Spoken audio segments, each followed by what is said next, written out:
So we'll start by telling us what you do at the Food Recovery Network and like what it is. Yeah. Just general overview. Okay, yeah, absolutely. So the easiest way to describe what the Food Recovery Network is it's a network of colleges and universities throughout the country that recover surplus food from dining halls, on-campus catered events, on-campus restaurants, and donate this food to organizations that are feeding people experiencing hunger. And this is food that would have been thrown away at the end of the night, but we're able to recover it, and it's still edible, still really good, fresh food. And that's basically what we do. And what I personally do is I'm the Assistant Director of Expansion. And Expansion is basically us working with new students who are trying to start chapters at colleges and universities throughout the country and guiding them through the process of starting a chapter. And so basically we're at any given time working with over 100 students from colleges and campuses, colleges and universities throughout the country. And so basically I help guide the expansion team, and I'm the second in command for the expansion team. It starts around dining hall closing time at around 8 or 9 p.m. And students come into the dining hall. They're wearing hats and gloves, long pants, closed-toed, non-slip shoes, and basically the chefs and the dining services workers cart out the food that was prepared but wasn't sold or served that day. And then the students are the ones who, they had washed their hands with warm soapy water before putting on their gloves, and they're the ones taking the food, they're taking the temperature of the food, they're packaging the food into trays, weighing the trays and reporting what types of food and how much the food weighs to us, and then they're actually putting the trays in there and driving it down to a local partner agency, which is often a homeless shelter. It can be a local church, a Boys and Girls Club. Okay, and this is all volunteers that do this? Yeah, it's all student volunteers. So basically it's a national organization where they're consultants or they're mentors through the process of starting this chapter. And it's students who want to start a campus organization, and they want to make a difference, fighting hunger and food waste at the same time. 40% of our food is wasted, while 1 in 6 Americans are considered food insecure. So you can use one problem to solve another, and students are like, well, this is something we want to do, and it's using that student power. And we provide grant money for them as well for things like gas reimbursements for their trays, for scales, things like that. And we also send them like cool swag, like these hats that they're wearing, because you're supposed to wear hats or hairnets on a food recovery, and so they often wear Food Recovery Network hats. So about how many schools are a part of this across the country right now? So we have official chapters at 35 colleges or universities throughout the country, and that's across 15 states.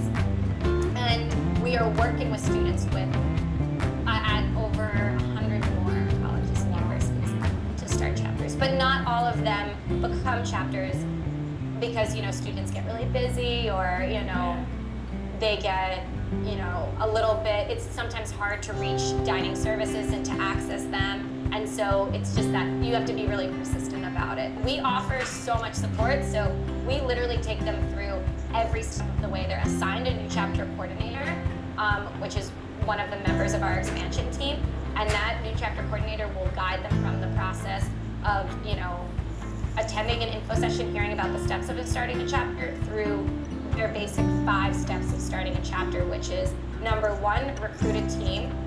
Number 2, find a partner agency. Number 3, figure out transportation. Number 4, talk to dining. And number 5, prep logistics for your first recovery and go on your first recovery.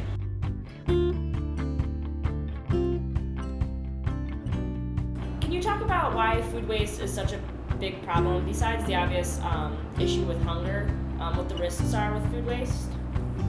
Yeah, absolutely. So one of the biggest issues, especially prevalent right now, is its contribution to climate change. So basically, we only have 3% of our food waste is either composted or recovered and served to other people, right? So 97% is just dumped in a landfill. And what happens with food waste when it goes in a landfill?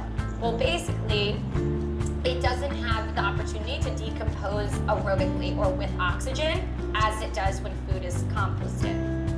And so basically what happens is it decomposes anaerobically, which then emits methane into the atmosphere. And methane is a greenhouse gas that's 21 times as strong as carbon dioxide. And so it's actually a really, really big contributor to climate change. And then in addition to that, it's also this issue of efficiency. So basically, there is a pyramid of the best, an upside down pyramid of like the best things to use surplus food for. And the number one thing is food recovery, because basically what you're doing is you're taking this food and you're immediately using it to feed somebody else. But say, even if you composted this food, basically what it's doing is you're taking this good food that could be served to feed someone else and putting it through this very, very long process to eventually use to grow new food to feed someone else. So it's much more efficient to recover this food. And, you know, obviously this food waste is a huge issue, contributing to buildup in our landfills, contributing to methane in our atmosphere. It's also really a shame because we can feed the whole world easily. It's just this issue of distribution. And so another, you know, environmental issue is we're taking up so much land to grow so much food that we are then wasting. So we are really, you know, as our population's increasing, as our world is expanding, but our planet isn't, we really need to be much more efficient with our land use, and we're not, especially as long as we're contributing so much waste. On another topic, focusing on college students, do you believe that, well, what we've noticed is in our dining center, a lot of college students put a lot of food on their plate and then are so easily like able to waste it because, I mean, they're paying with like a swipe card and they're not thinking and they're not making the food, so they're just like, oh well. Yeah, so that is a huge, huge issue, and it's a big thing because they're saying, hey, I pay so much for this meal swipe that I better get my money's worth. Yeah. And they have no repercussions for wasting this food. Literally, they're just like, I'm gonna take as much food as I possibly can, eat as much as I can, who cares if I throw it away? There's absolutely no repercussions for that. So some different ways that dining halls have addressed that issue is having students pay per item of food that they're getting, but that's obviously not as common as one might think it would be. And then in addition to that, it's just a lot of students at our campuses have kind of started campaigns to spread awareness about food waste because students are so detached from this waste. They're saying, okay, you know, once I eat what I want on my plate, I just throw it away and I don't have to worry about it anymore. And so a lot of students are starting campaigns that are like, okay, let's spread awareness of how much food we are wasting as a campus and what contribution to climate change that is, how many people could have been fed from that food, to really help students conceptualize how much food they're wasting and not keep them detached from that food waste issue. Anyone who's interested in getting involved in Food Recovery Network, please go on our website, foodrecoverynetwork.org, and you can start a chapter today. And you can also tweet at us, which is at Food Recovery, like our Facebook page, all that cool stuff, because we really want to build this student movement as big as we can make it.